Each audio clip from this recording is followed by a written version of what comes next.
तो आप सभी पवित्र आत्माओं को स्वामी जोगेंद्र योगाचार्य की सादर प्रणाम। उम्मीद करता हूं कि ईश्वर की कृपा से आप सभी स्वस्थ होंगे, निरोगी होंगे, आनंद में होंगे।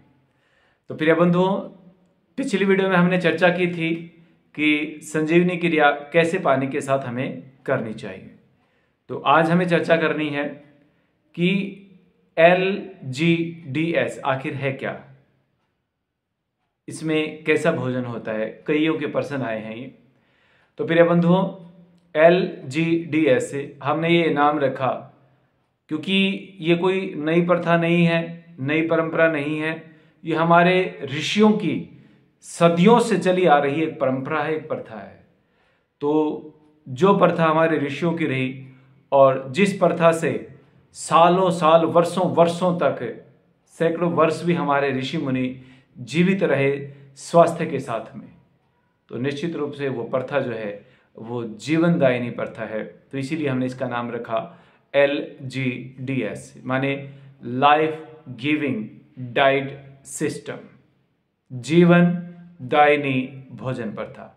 एक ऐसी भोजन की प्रथा, एक ऐसी भोजन की परंपरा जो हम सबको जीवन दे, स्वस्थ जीवन दे।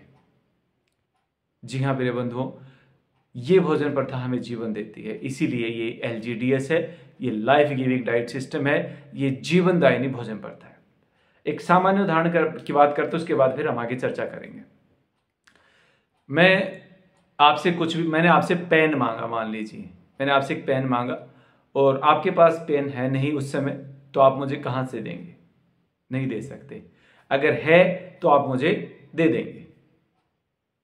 तो बस वही चीज है, जिस पदार्थ में जीवन है, यदि हम उसका सेवन करते हैं तो हमें वो जीवन दे सकता है।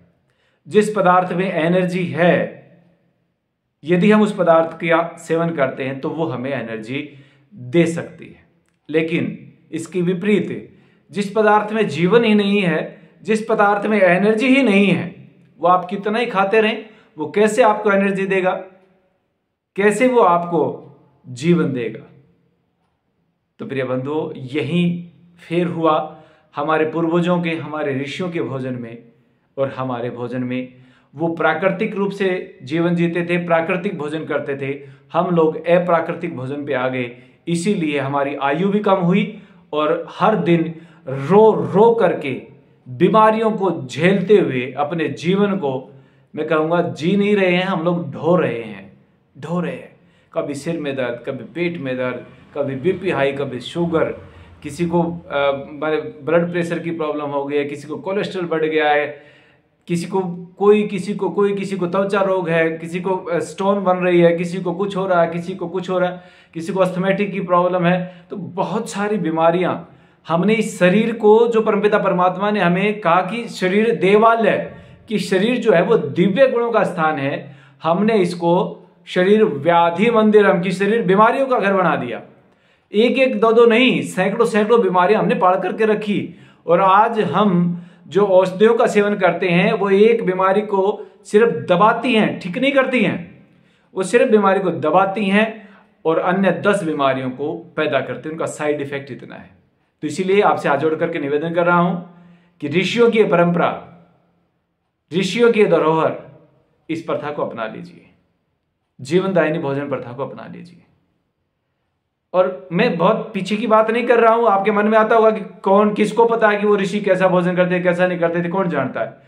हम अपने जिनको हम अपने पूर्वज, हालांकि पूर्वज तो भगवान श्री रामचंद्र जी, योगीराज श्री कृष्ण जी, वो पूर्वज थे हमारे, लेकिन फिर भी हम जिनको अपने पूर्वज मानते हैं, हमारे दादा परदादा, आप वहां तक भी जीवन शैली में देखेंगे तो बहुत बदलाव आ चुका हमारी मरुन में। वो खेत में काम करते करते कच्ची गाजर, मूली, ये चीजें खेत में ही खाते थे और कच्ची ज्यादा से ज्यादा सेवन करते थे, सलाद खूब खाते थे। खुद मैंने अपने आप देखा हुआ, आप लोगों ने भी देखा हुआ कि खेत में हम लोगों ने गुड़ और प्याज के साथ भी रोटियां खाई हुई हैं। ये पकवान नहीं होते थे। तो जितने हम इस पकवान के चक्कर में, जितने जीभ के स्वाद के चक्कर में जाते जा रहे हैं, उतना शरीर जो है वो बीमारियों की तरफ बढ़ रहा है।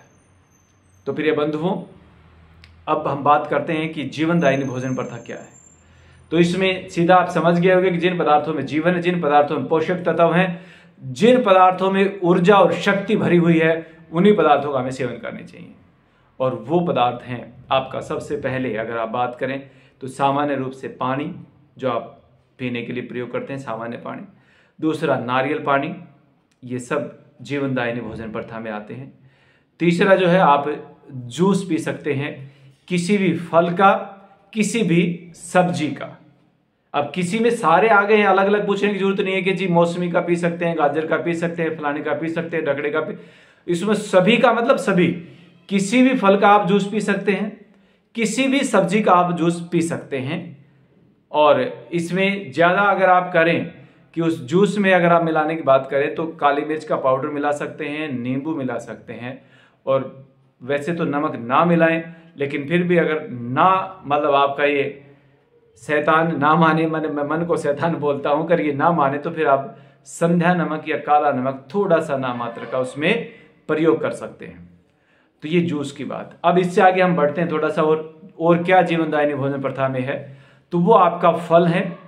कोई भी फल आप खा सकते हैं, वो पोषक तत्वों से भरा पड़ा है, वो जीवनी शक्ति से भरे हुए हैं। और फल के बाद अगर आप बात करें तो कोई भी कच्ची सब्जी, जिसको हम सलाद के रूप में घर में प्रयोग करते हैं, तो कोई भी कच्ची सब्जी आप खा सकते हैं सलाद के रूप में।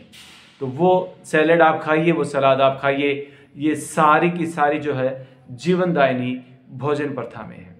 तो ये है प्रिय बंधुओं जीवनदायिनी भोजन प्रथा, और इसका आपको पालन करना है सिर्फ 3 महीने। 3 महीने के बाद फिर आगे क्या करना, वो आगे हमारी चर्चाएं होती रहेंगी। लेकिन एक बार ये अगर पूर्ण रूप से आपको स्वस्थ होना है तो इस जीवनदायिनी भोजन प्रथा को पूर्ण रूप से 3 महीने के लिए अपने जीवन में उतारना पड़ेगा। और फिर देखिए कैसे आपका शरीर जो है वो फूल की तरह कोमल हो जाएगा, फूल की तरह खिल जाएगा। और आप 3 महीने बाद ऐसा शरीर आपका होगा जैसे अभी अभी एक नए बच्चे ने जन्म लिया है। पूर्ण रूप से स्वस्थ, निरोगी और आनंददायी आपका शरीर होगा, आपका जीवन होगा।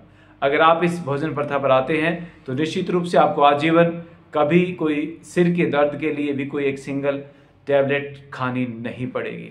तो प्रयास यही है कि पूरी दुनिया जो है वो दवाई मुक्त हो, दवाइयों से भरी हो। आपके घर में भगवान ने हमें जो शरीर दिया, ये ऐसा शरीर दिया है कि आप कभी भी किसी भी समय किसी भी रोग को ठीक करने में सक्षम हैं। तो आप इसको अवसर दें, इसको मौका दें, निश्चित रूप से आपको बहुत सारा लाभ मिलने वाला है। तो ये उम्मीद करता हूं कि आप LGDS समझ गए होंगे, जीवनदायिनी भोजन प्रथा आपको समझ में आ गई होगी। फिर भी ना समझ में आए तो आप आगे सवाल कर सकते हैं, पूछ सकते हैं। लेकिन एक पर्सन आएगा मन में, क्या दूध भी नहीं पी सकते जी, क्या ये भी नहीं खा सकते जी, क्या वो भी नहीं खा सकते? तो 2 ही लाइनों में मैं दोनों बातों को खत्म कर देता हूँ। अग्नि पर गया हुआ कोई भी पदार्थ आपको नहीं खाना है, माने पका करके कोई भी चीज, कोई भी पदार्थ आपको नहीं खाना है। अब इसको समझें, जो अग्नि पर चला गया वो आपके खाने के योग्य है। फिलहाल 3 महीने के लिए नहीं है, 3 महीने बाद हम सामान्य जीवन में आएंगे तो फिर वो आगे आपको बता दिया जाएगा कि इस प्रकार से आप भोजन करेंगे। उस समय आप पका करके थोड़ा बहुत खा सकते 3 महीने बाद। दूसरी बात, एनिमल प्रोडक्ट कोई भी हमें प्रयोग नहीं करना है 3 महीने के दौरान। ये विशेष रूप से ध्यान रखना पड़ेगा, आगे की हम आगे चर्चा करेंगे। एनिमल प्रोडक्ट में दूध या दूध से आगे बनी हुई कोई भी चीज हमें प्रयोग नहीं करनी है, क्योंकि ये है समय आपकी सर्विस का, आपके शोधन का, आपके आंतरिक सफाई का। तो उम्मीद करता हूं मैंने प्रयास किया कि आपको समझा पाऊं कि जीवनदायिनी भोजन प्रथा क्या है। फिर भी कोई चीज रही हो तो आप निश्चित रूप से प्रश्न करें और दोबारा से फिर से पूछ सकते हैं। तब तक के लिए आप सबका बहुत बहुत आभार, धन्यवाद धन्यवाद धन्यवाद। हाँ, एक निवेदन लास्ट में जरूर करूंगा कि इस वीडियो को ज़्यादा से ज़्यादा शेयर करना, ताकि अन्य लोगों को भी आपकी वजह से, यदि किसी एक व्यक्ति को भी ये बात समझ में आती है और वो अपने जीवन में LGDS को अपनाता है, जीवनदायिनी भोजन प्रथा को अपनाता है, तो उसका जीवन धन्य हो जाएगा, वो आरोग्यता को प्राप्त होगा और आपको कितनी दुआएं देगा, कितने आशीर्वाद देगा, आप सोच भी नहीं सकते। इन्हीं शब्दों के साथ आपका बहुत बहुत आभार, धन्यवाद धन्यवाद धन्यवाद।